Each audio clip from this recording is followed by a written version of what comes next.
Top quality और consistent performance के लिए सिर्फ सिल्वर पंप नाम याद रखना। देखिए, बिहार से अहम खबर आ रही है। चुनाव आयोग ने एसआईआर प्रोसेस के फाइनल आंकड़े जारी कर दिए हैं। वोटर रिवीजन के बाद कुल 7 करोड़ 24 लाख मतदाता हैं। बिहार में 65 लाख मतदाताओं के नाम हटा दिए गए हैं। मृत, विस्थापित और विदेशी मतदाताओं के नाम वोटर लिस्ट से हटा दिए गए हैं और इनकी संख्या 65 लाख बताई जा रही है। तो ये बड़ी जानकारी सामने आ रही है। वोटर रिवीजन के बाद बिहार में कुल मतदाताओं की संख्या 7 करोड़ 24 लाख बताई जा रही है। पीयूष पांडे हमारे संवाददाता इस वक्त हमारे साथ जुड़ गए हैं। पीयूष, सबसे बड़ी बात यह कि 65 लाख मतदाताओं के नाम हटाए गए हैं। इसके बारे में कोई और जानकारी जो चुनाव आयोग ने साझा की हो?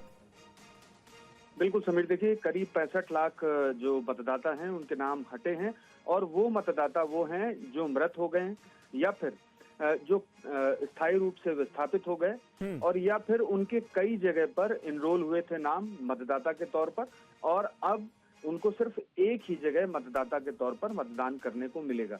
तो कुल मिलाकर के 7.24 करोड़ जो प्रथम चरण है एसआईआर का, उसमें 91.69% जो मतदाता हैं वो इनरोल हो गए हैं और अब सूची तैयार की जाएगी।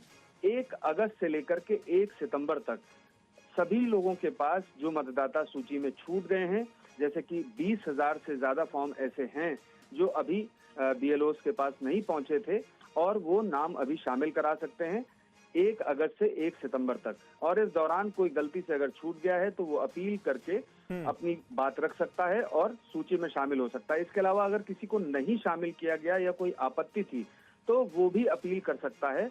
और क्या कोई वोटर ऐसे भी थे पीयूष जिनके बारे में पता चला जो इस देश के रहने वाले नहीं थे और उनका नाम पहले लिस्ट में था, अब हटा दिया गया? बिल्कुल ऐसे मतदाता भी हैं। हालांकि जो सूची आई है अभी जो रिलीज आई है चुनाव आयोग की, उसमें ये स्पष्ट नहीं किया गया है, लेकिन पहले चुनाव आयोग ने स्पष्ट किया था कि ऐसे भी मतदाता हैं बिहार में जो विदेशी थे और उन्हें एनरोल नहीं किया जा रहा है एसआईआर में, क्योंकि जो 11 दस्तावेज थे उनमें ये स्पष्ट होना जरूरी था कि व्यक्ति नागरिक है देश का या फिर नहीं है। और यही वजह थी कि आधार को और ईपीआईसी को और इसके अलावा राशन कार्ड जो दस्तावेज है उसको शामिल नहीं किया गया था। सुप्रीम कोर्ट ने भी इस बारे में जवाब मांगा था और चुनाव आयोग ने इस बाबत सुप्रीम कोर्ट में भी जवाब स्पष्ट कर दिया था। शुक्रिया नागरिकता स्पष्ट। शुक्रिया पीयूष आपका इस ताजा जानकारी और अपडेट के लिए।